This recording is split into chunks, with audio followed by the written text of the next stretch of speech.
Hello दोस्तों, इस video में देखेंगे कि क्लास 7 हिंदी ये पाठ नंबर 16 जो दिया है कि काव्य माधुरी क्या है। काव्य माधुरी तो चलिए इसके जो क्वेश्चन आंसर उसको सॉल्व करते हूँ, ठीक है। और साथ में अपने नोटबुक में नोट भी करिएगा। देखिए दिया कि माखन न खाने की सफाई कृष्ण किस प्रकार देते हैं। क्या सफाई जो वो कृष्ण जो वो किस प्रकार देते हैं, तो यहाँ पर लिख सकते हैं उत्तर में कि कृष्ण अपनी माँ से कहते हैं कि मैं माखन कैसे चुरा सकता हूँ। सुबह होते होते मैं गायों के पीछे जाता हूँ, दिन भर उनके साथ रहता हूँ। मैं कितना छोटा हूँ, मेरे हाथ माखन के बर्तन तक कैसे पहुँचेगा। यह तो ग्वाले है, वह कह रहे हैं मैं माखन नहीं चुराया। बस इतना ही आपको नोट कर लेना है। फिर देख सकते हैं आपसे दूसरा प्रश्न दिया था कि बाल कृष्ण कहा है कि बाल कृष्ण की किन बातों को सुनकर माता यशोदा को हंसी आ गई। बाल कृष्ण की किन बातों को सुनकर, तो लिखना है कि कृष्ण अपनी माता से कहते हैं कि माँ माँ तुम इतनी भोली कैसे हो। यह यह सब यह सब 2 बार हो गया टाइपिंग। यह सब मिलकर तुमसे झूठ बोल रहे हैं। इसकी बातों में मत आओ। यह तो तुम्हारी लाठी पकड़ो, इस इसे और अपने कमरे भी संभालो। यह बातें सुनकर माता यशोदा को हंसी आ गई ही बातों को सुन करके, ठीक है। ये देख सकते हैं आगे का प्रश्न जो दिया है कि काग काग चोच को सोने से मढ़वा दूंगी दूंगी कौशल्या कौवे को संबोधित करती हुई यह क्यों कहती। यह करती हुई तो लिखना है कि ऐसा कहते हैं कि कौवा जब हमारे घर आकर काव काव करता है तो हमारे घर पर मेहमान आता है। कौशल्या माता के पास भी कौवा आकर काव काव करता है। तब कौवे से माता कहती है कि अगर मेरा बेटा सीता और लक्ष्मण घर लौट आए तो मैं तुम्हारी चोंच सोने से मढ़वा दूंगी। सोने से क्या कहेंगे तो मढ़वा दूंगी। फिर देखते हैं प्रश्न क्रमांक 4 में दिया है कि रस खान। मेरे दोस्त कहा है प्रश्न क्रमांक 4 में कि रस खान के वर्ज भूमि से प्रेम के 2 उदाहरण लिखे। प्रेम के 2 उदाहरण, तो आप इस प्रकार से पहला आपको लिखना है कि कवि चाहे जिस रूप में जन्म जन्मे लेकिन उन्हें स्तुति व्रजभूमि की ही करनी है। ऐसा कवि को लगता है। यहाँ पर कवि हो जाएगा मेरे दोस्त, यहाँ पर क्या है तो ऐसा कवि को लगता है, ठीक है। कवि को लगता है। फिर देख सकते हैं दूसरा आपको लिख लेना है कि अगर वह पत्थर हो तो मैं तो व्रजभूमि के ही ऐसी कवि की इच्छा है, ठीक है।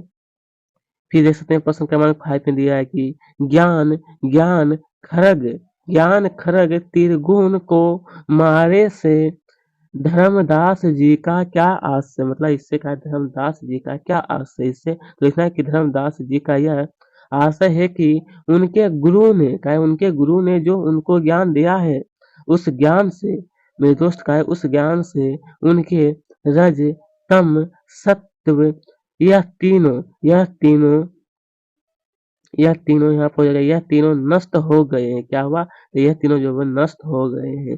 फिर इसने प्रश्न क्रमांक 6 में दिया था हमारा कि धर्मदास, मेरे दोस्त का है धर्मदास ने बंदी छोड़ किसे कहा और क्यों। धर्मदास जो है तो लिखना है कि ईश्वर हमें मुक्ति दिलाता है।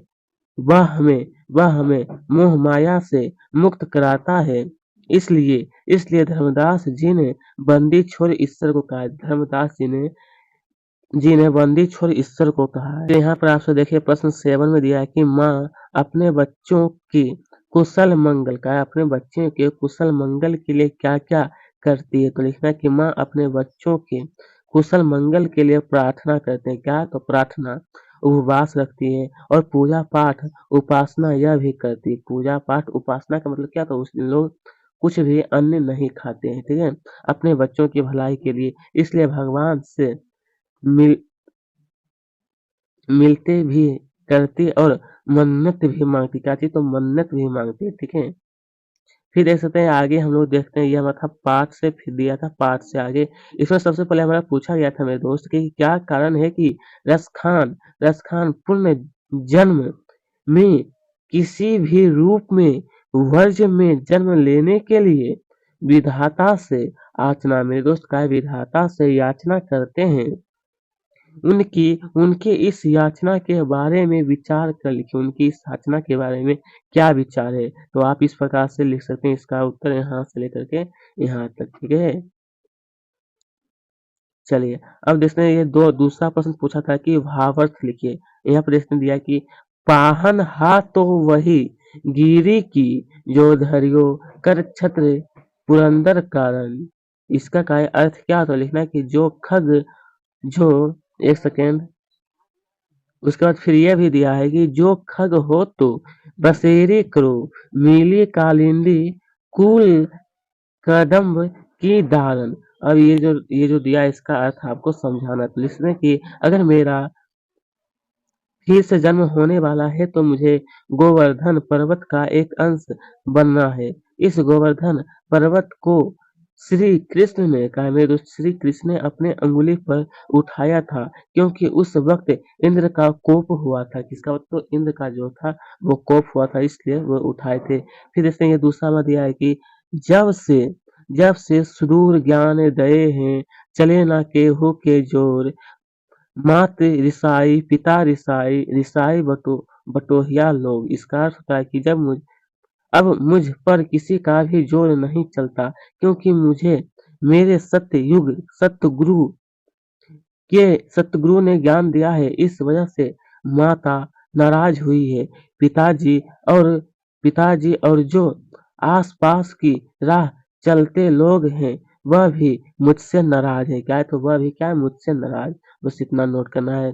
फिर इसने प्रश्न क्रमांक 3 में दिया है कि मेरा प्रिय कवि, क्या है? मेरा प्रिय कवि विषय पर एक पृष्ठ पर एक निबंध लिखिए। इस पर आपको एक निबंध लिखना है, तो आप इस प्रकार से लिख सकते हैं। ठीक है, ये पूरा।